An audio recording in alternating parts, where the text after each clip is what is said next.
In the quiet of space above Earth, the sky seemed to shatter when 16 alien battleships appeared without warning. They were enormous, heavily armed, and commanded by a reptilian warlord who demanded humanity's immediate surrender. Earth's leaders, facing an enemy whose technology outclassed theirs by far, prepared for the worst, until a long-buried secret was revealed. Hidden beyond Mars for decades was the Leviathan, a warship the size of a small moon, born from humanity's paranoid past and abandoned for being too impractical to use. Now, with the clock ticking toward annihilation, a small crew must awaken the sleeping giant. They don't have the weapons or the systems to win in a real fight, but they might have something even better, a bluff so big that it could scare the most dangerous empire in the galaxy. Failure means extinction. Success could make Earth untouchable.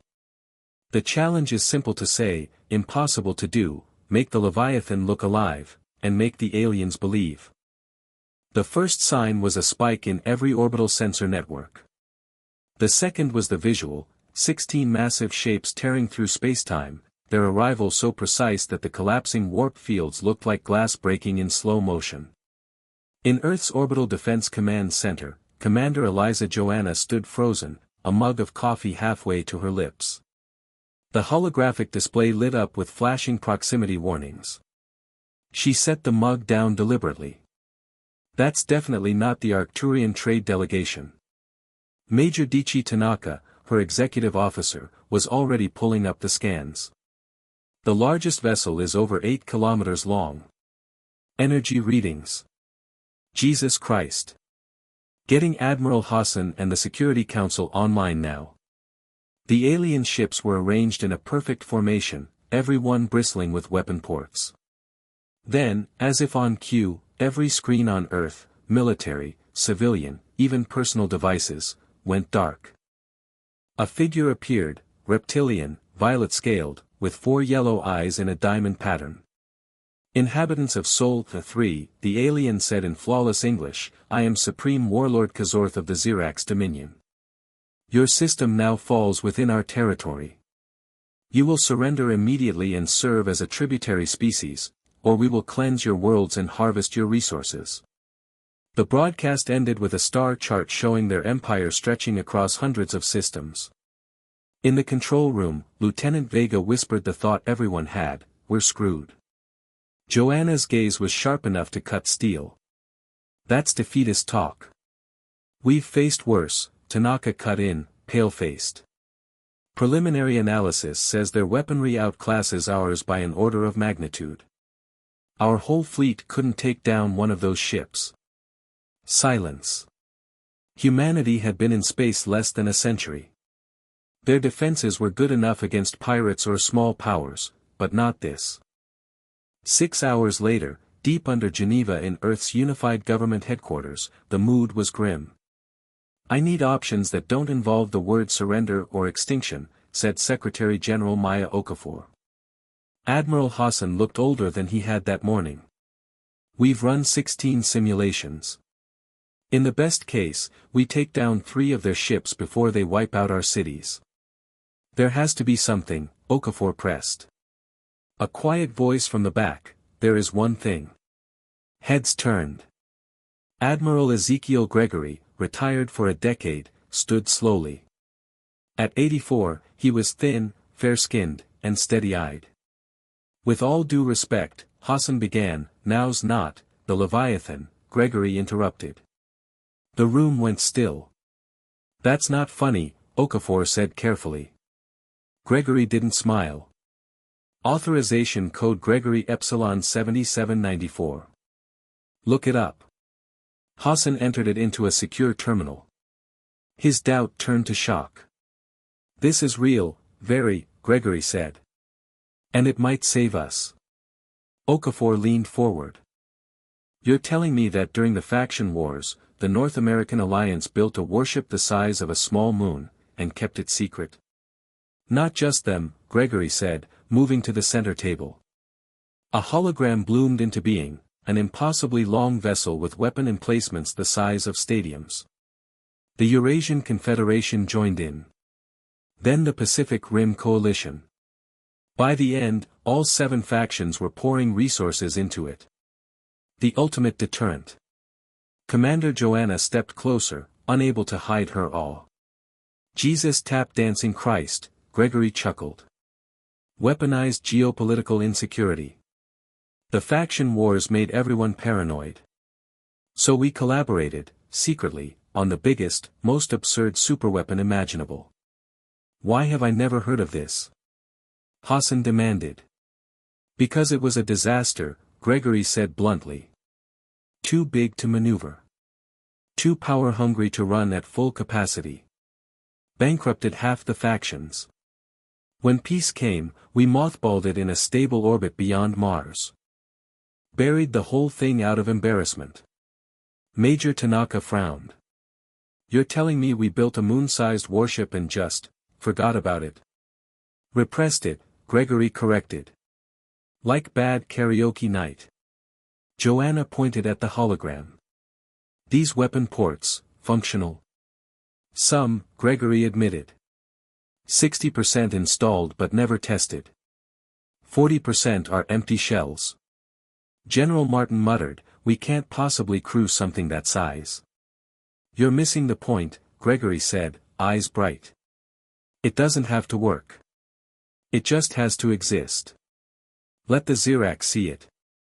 Let them think we're mad enough to build it, and dangerous enough to use it. Okafor's brow furrowed. Would they believe it? Aliens may have no idea what's practical for us, Gregory replied. They'll just see that we built a floating city of guns. Joanna smirked. Our greatest military advantage is that we're insane enough to build it. Exactly, Gregory said. Humanity's greatest weapon has always been our creative insanity. Martin shook his head. You can't stake our survival on a bluff. Got a better idea? Gregory challenged. Silence. Okafor tapped the table. Hassan, assemble a volunteer skeleton crew. No conscripts. Commander Joanna will lead, Gregory will advise. You have 18 hours before the Xeracs begin bombardment. Gregory's gaze was steady on Joanna. It's not just impractical, it's dangerous. Systems from rival factions don't mesh. Some were sabotaged. It might kill you. Joanna's grin was sharp. Dangerous is fine. Beat surrendering to purple lizards. 4 hours later, a military shuttle streaked toward Mars' orbit, pushing its engines hard. A dozen of Earth's most brilliant, and reckless, minds were strapped into acceleration couches, reviewing schematics. This is suicide, said Dr. Aisha Karimi, the tiny tactical systems specialist. That's the spirit, Joanna replied. Chief Engineer Tariq swiped through diagrams. Half the systems are built to different standards and duct taped together. Exactly what happened, Gregory said dryly. Port side by the Eurasians, starboard by the Americans. They never shared specs. Lieutenant Zhang's cybernetic eyes glinted. I see 16 critical junctions that could overload. If we reroute power, might avoid catastrophe, she finished calmly. 2 minutes to visual contact, the pilot called. Joanna addressed the crew. In 3 minutes, you'll see something that will make you laugh or scream. Then we've got 14 hours to make it look like the most dangerous ship in the galaxy. They crowded to the viewport. Space darkened as the shuttle's systems adjusted, and then the Leviathan appeared. It was huge. Dark metal stretching beyond comprehension, blotting out the stars. Even dormant, it radiated menace. Sweet merciful Buddha, Tanaka breathed. Karimi whispered, we actually built that. Gregory smiled faintly. Humanity's greatest folly, and maybe our salvation. Let's wake the beast. The shuttle angled toward a docking bay big enough to swallow a naval fleet. Joanna's voice was steady.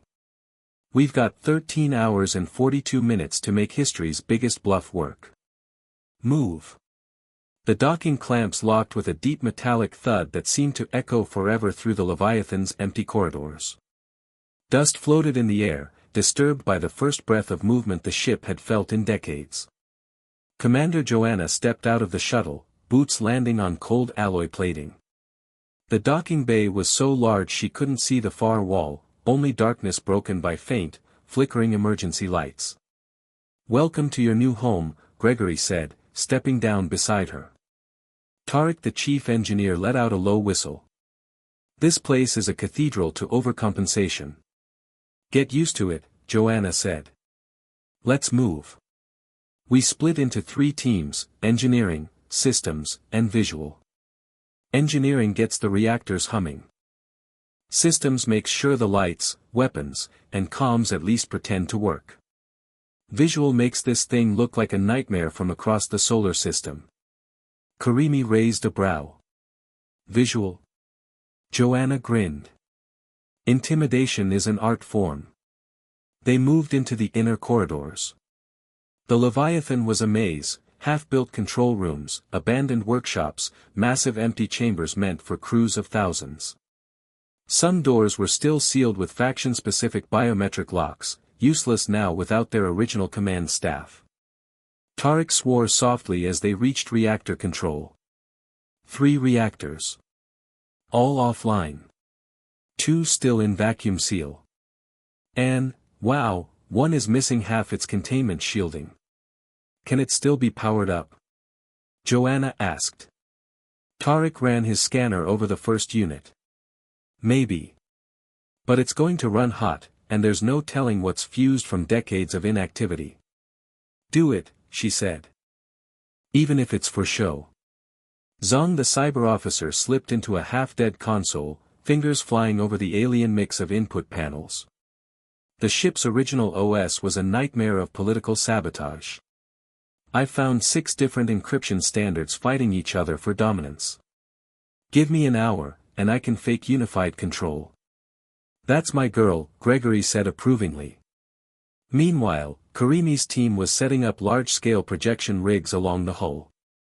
"If we can light up the weapons ports, vent some plasma clouds, and create false targeting locks, the Xerax might think this thing is fully operational." Tanaka joined her, studying the outside schematics. "We can also cycle the ship's running lights to make it look like it's going through power-up sequences." "Perfect," Joanna said over comms. "I want this thing glowing like a vengeful god." 2 hours later, the first reactor roared to life. The sound was deep, more felt in their bones than heard, as dormant systems woke in stages. Lights along the bay ceiling flickered, then steadied into a cold white glow. "Reactor 1 online," Tarek reported, wiping sweat from his forehead. "Output's unstable, but enough to feed lighting, comms, and a few big toys." "Big toys?" Tanaka asked. Tarek grinned. "The rail cannons. 2 of them, anyway. They're massive, 3 kilometers long each. Completely impractical for actual use, but scary as hell to look at." "That's exactly what we need," Joanna said. Zong patched into the main tactical display. A giant holographic model of the Leviathan appeared, rotating slowly. "If the Xerax are scanning us, they'll detect the reactor output spikes. That might be enough to make them hesitate." Gregory stood watching, arms crossed. "We'll need more than hesitation. They have to believe that firing on us would mean their destruction." The challenge wasn't just making the ship look alive, it was making it seem dangerous enough that even a superior force wouldn't risk it. Every flicker of light, every false weapons lock, every plume of vented gas was a carefully crafted piece of theater. At hour 6, a warning klaxon echoed through the ship. Zhang's voice came over the intercom. "We've got incoming scans, long range. They're mapping our energy profile." "Everyone to positions," Joanna ordered. "If they're looking, we're giving them a show." Karimi's team ignited the plasma vents, casting eerie blue light across the ship's hull. Massive targeting dishes rotated into position. The 2 working rail cannons extended slowly, their barrels glowing faintly as the reactor fed them minimal charge. From space, the Leviathan now looked like a sleeping monster waking up. "They're pinging us harder," Zong said. It's cautious. Like they're not sure what they're seeing. Gregory smiled grimly. Good. Confusion buys us time. By hour 8, the second reactor was online. This one gave them the power to bring the main comm array up. Joanna sent a tight beam message directly toward the Xirax fleet. This is Commander Eliza Joanna of the Leviathan. You are trespassing in sovereign human space. Leave immediately, or we will erase your fleet from the sky. Her voice was calm, almost bored. The reply was silence. They're talking among themselves, Gregory guessed. We just forced them to consider that maybe, just maybe, they've picked a fight with someone who can hit back harder. By hour 10, exhaustion was setting in. The crew worked in shifts, racing the countdown to the alien deadline. The Leviathan's massive corridors still echoed with the sound of their footsteps. It felt absurd, trying to bring such a titan to life with just a handful of people. In the forward observation deck, Joanna stood looking out at the distant specks of alien ships. Tanaka joined her. Do you think they're buying it? I think they want to believe they didn't just stumble into a death trap, she said quietly. And we're making it easy for them to believe that. A chime from Zhang's station interrupted them. We have an incoming transmission. Audio only. Alien source. Joanna gestured. Put it through. Kazortha's voice filled the deck. Your vessel is unknown to us. It was not recorded in your fleet registries.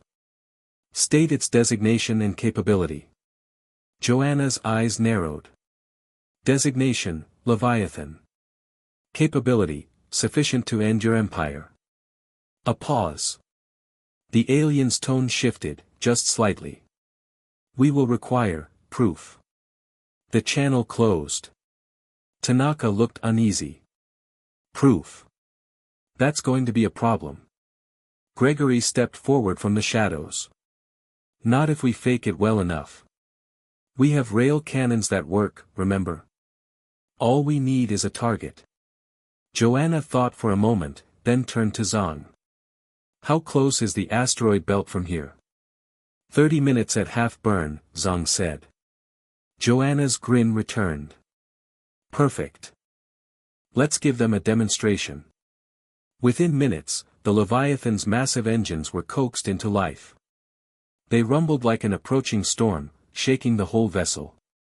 The alien fleet remained motionless, their scans locked on the behemoth as it began to move. In the asteroid belt, the rail cannon targeting systems came online. Even in their half-functional state, they looked terrifying in operation. Tarek stood by the firing controls, his hand hovering over the ancient trigger mechanism. Ready when you are, Commander. Joanna's voice was steady. Fire. The first shot tore across space like a bolt of lightning. It slammed into an asteroid 3 kilometers wide, shattering it into a billion glittering fragments that scattered into the void. From millions of kilometers away, the Xirax saw everything. The debris cloud from the asteroid shimmered like a frozen explosion, spreading in slow motion across the stars. Every shard glinted in the sunlight, turning the black void into a glittering graveyard. No one on the Leviathan spoke for several seconds. The rail cannon's aftershock had rattled the entire vessel, making ancient bolts creak and dust fall from the overhead beams. Zong broke the silence. Xirax fleet is holding position. I'm reading reduced scan activity. They're definitely paying attention now. Gregory leaned over her console. They'll be recalculating everything. That shot told them the Leviathan isn't a derelict. The question is, do they think we can fire again? Tarek, wiping grease from his hands, frowned. We can fire again. Once. After that, the rails will warp from heat stress. They weren't designed for this level of neglect. One more shot is all we might need, Joanna said. But it has to be aimed at something they care about. Tanaka stepped forward. If we target one of their smaller patrol ships, it would prove the weapon works in combat. But that's an escalation they might answer with full force. Joanna stared out the observation deck's glass, eyes locked on the distant alien silhouettes. If we show them we can kill them, not just rocks, they'll either back off or come at us with everything. Either way, hesitation ends. Gregory studied her. And you're willing to take that gamble? She didn't answer, just turned and ordered, maintain our position. Let them sweat for a few hours. Those hours were tense. The crew worked in rotating teams, running constant maintenance on the reactors to keep them from tripping offline. Zhang tuned the false data feeds, ensuring the alien scans returned exaggerated power readings. Karini adjusted the hull projectors to cast jagged shadows along the ship's surface, making it appear even more monstrous. Tariq climbed out of a maintenance hatch, covered in black grime. We've got microfractures forming in the coolant pipes for Reactor 1. If those rupture, we lose power to half the ship. How long before it becomes critical? Joanna asked. 6 hours, maybe less. That became their invisible deadline. At hour 4, the Xerax finally broke silence. Zhang played the incoming transmission through the main deck speakers. Kazortha's voice was slow, deliberate. Your display was noted. We have no record of your vessel in any known archive. State your crew size and allegiance. Joanna keyed her mic. Our allegiance is to survival. Crew size is irrelevant. Fire on us, and your fleet dies before you understand how. You claim power beyond recorded human capability. I don't claim. I demonstrate. A pause, then, we will send a single scout ship forward. Do not fire. We wish to see. The channel went dead. Minutes later, a smaller alien craft detached from the fleet and drifted toward the Leviathan. Its surface shimmered like liquid metal, shifting colors as it approached. Tanaka kept her eyes on the tactical display. They're scanning us hard. Every sensor they have is focused on our weapons array. Tariq muttered, if they get too close, they'll see the cracked shielding. Joanna made her choice. Bring the second rail cannon online. Keep it cold, but charged. I want them to feel like they're walking into a crosshair. From the bridge windows, they could see the alien scout, a smooth, organic-looking vessel no bigger than a dropship, slowing to a stop a few kilometers away. It rotated, aligning its sensors directly with the Leviathan's forward weapons. Zhang's fingers danced over the console.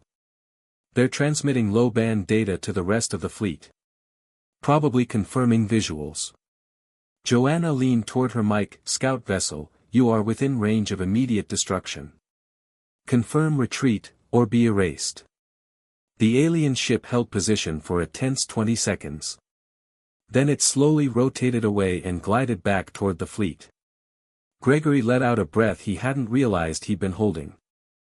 They're not calling the bluff. Not yet. But the relief didn't last. An alarm blared from Tariq's station. Coolant pipe breach in Reactor 1. Pressure dropping fast. The lights flickered as systems rerouted power. Can you contain it? Joanna asked sharply. Only if I shut the reactor down, Tariq said. But that means losing half our power, including the main weapons charge. Joanna's mind raced. Can you patch it enough to buy us 3 more hours? Only if I vent part of the coolant loop into space. That'll be visible from the fleet, they might read it as a weapons warm-up. Joanna almost smiled. Do it. Let's turn the weakness into a threat.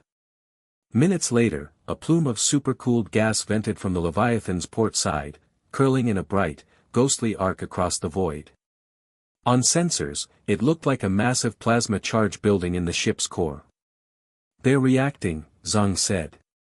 Fleet formations are shifting. Looks like, they're backing off, just a little. Then Kazortha's voice returned, sharper than before. You have demonstrated force. But the Xerax do not retreat from shadows. If your next strike is real, show it now. Choose a target beyond your own borders. We will watch. Joanna's gaze shifted to the star map. An abandoned mining outpost floated near the edge of the asteroid belt, once human, now just rusting machinery and frozen soil. That outpost, she said. It's dead, no civilians, no value. But it's big enough for a spectacle. Gregory frowned. You realize the second we fire, they'll know exactly how fast we can reload. If they see the downtime, they could attack before we're ready. Which means, Joanna said, we fire, then vanish into the belt. Use the debris for cover until the rails cool. The Leviathan turned, its massive frame groaning as the engines shifted thrust. The mining outpost came into view, a skeletal dome clinging to a rock the size of a small city. Rail Cannon 2 charged to 80%, Tarek reported. That's all she'll take without melting. Joanna gave the order. Fire. The second shot was even louder than the first, a thunderous vibration that rolled through the ship's bones. The projectile slammed into the outpost, and for a heartbeat there was silence, then a blinding explosion as the structure shattered, fragments spiraling outward in a halo of fire and dust. Zong watched her sensors. The Xerax fleet just halted all forward movement. No sign of immediate pursuit. Joanna allowed herself one deep breath. Engines to full burn. Into the asteroid field, now. As the Leviathan slid into the shadow of the massive rocks, its silhouette disappeared from the fleet's direct line of sight. Behind them, the alien armada remained motionless, as if trying to decide whether they had just seen the opening move of a war, or a warning to walk away. Joanna knew the truth, their show of strength was a thin veil over the ship's fragility. One more push, one more shot, and the Leviathan might tear itself apart. And the Xerax were still out there, waiting for the moment to see through the illusion. The asteroid field closed around the Leviathan like a drifting graveyard. Chunks of rock, some the size of mountains, tumbled in slow arcs, their surfaces marked by centuries of meteor strikes. Shadows fell across the ship as it slid deeper, engines humming at a cautious whisper. Joanna stood at the forward observation deck, watching fragments of light play across the shattered hull plates outside. Behind them, the Xerax fleet had vanished from sensor range, but no one believed they were gone. Gregory joined her, speaking quietly. We've bought time. That's all. She nodded. Time is all we need, to fix what we can and find where to stand our ground. From the comm station, Zhang's voice broke through. Captain, I've got faint echoes. Could be static from the field, or, they're trailing us. Pinpoint it, Joanna ordered. I want to know if they've got eyes on us. The crew moved with controlled urgency. Tarek and his engineering team worked deep in the reactor core, their suits glistening with coolant condensation. We're pushing the rails too far, he muttered into the comm, every vibration is making the fractures worse. If we fire again without a full refit, the gun barrels could rupture. Joanna's reply was calm but firm. Noted. Keep them operational until we're out of this belt. After that, we reassess. Tanaka stood over the tactical display, tracing the slow drift of nearby asteroids. If they come after us, we could use the belt as a weapon. We anchor charges into one of the bigger rocks, set it moving toward them, gravity does the rest. Gregory raised an eyebrow. That assumes they stay still long enough to get hit. These aren't pirates, they'll see it coming. Then we make them look somewhere else, Tanaka said. Joanna listened in silence. Every suggestion was a gamble, but so was standing still. 3 hours in, Zong confirmed it. I've got movement. Small craft, no more than 2, keeping just outside our sensor shadow. They're using the rocks for cover, same as us. Gregory frowned. Scouts. They want to know if we're limping. Joanna leaned over the console. Feed them exactly what we want them to see. Overheat one of the decoy generators, make it look like we're venting reactor plasma. Within minutes, a bright plume spilled from the ship's starboard side, just enough to suggest damage without risking the real systems. "They're closing in," Zong reported. "Looks like they're curious." Tariq's voice came over comms from the lower decks. "Captain, we could fry one of those scouts easy with the point defense grid. No need to waste the rails." "Not yet," Joanna said. "Let them think we can't track them through the rocks." The decision was tense. Everyone knew that letting the scouts live meant feeding the enemy information, but killing them could bring the whole fleet down on their position. Tanaka broke the silence. "If they're here, the main fleet isn't far. We should plan for contact in hours, not days." The asteroid field shifted as two massive boulders drifted closer together, narrowing the corridor ahead. "Helm, slow us down," Joanna ordered. "We'll wait here." Gregory gave her a sharp look. "You're planning an ambush?" "Yes," she said simply. "If the scouts are bold enough to come in range, we take them. Quickly and completely. No debris left for their fleet to analyze." The crew snapped into action. Tariq rerouted extra power to the point defense cannons. Tanaka marked overlapping kill zones between the closing rocks. Zong monitored the scouts, who seemed to hesitate, then commit to approaching. "They're coming through the gap," Zong confirmed. In the cold silence of space, the first scout drifted into view, a sleek silver form slipping between the asteroid shadows. The second followed close behind, scanning beams flickering across the rocks. Joanna waited until they were both inside the trap. "Fire!" The point defense guns erupted in bursts of blinding light. The first scout took 3 hits before its hull cracked open, spilling vapor and fragments. The second tried to veer away, but a direct strike to its engine tore it apart. The debris floated for only seconds before the asteroid walls ground together, crushing the remains into dust. "No transmissions detected," Zong said. "We got them before they could warn the fleet." Joanna allowed herself a slow breath. "Good. Now we move deeper. They'll notice when their scouts don't return." They pressed farther into the belt. The rocks grew denser, navigation more dangerous. Tanaka called out proximity warnings every few seconds. Tariq emerged from the maintenance shaft, wiping coolant from his gloves. "The rail systems are holding, but barely. I've reinforced the coolant lines with what we had left, but if we fire at full charge again, that's it.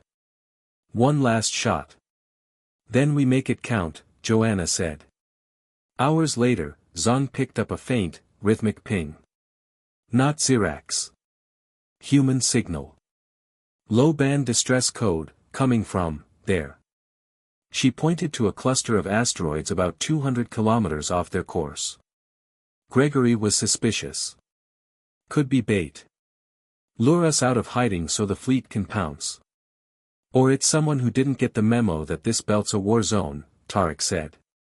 Joanna hesitated. The smart move was to ignore it, but the thought of leaving a human ship adrift gnawed at her. "Change course. We investigate." Quietly. They found it wedged between 2 massive rocks, a small research vessel, hull battered, lights dim. Its transponder read Ardent Explorer. Tanaka scanned it. Minimal power. Life signs, 1.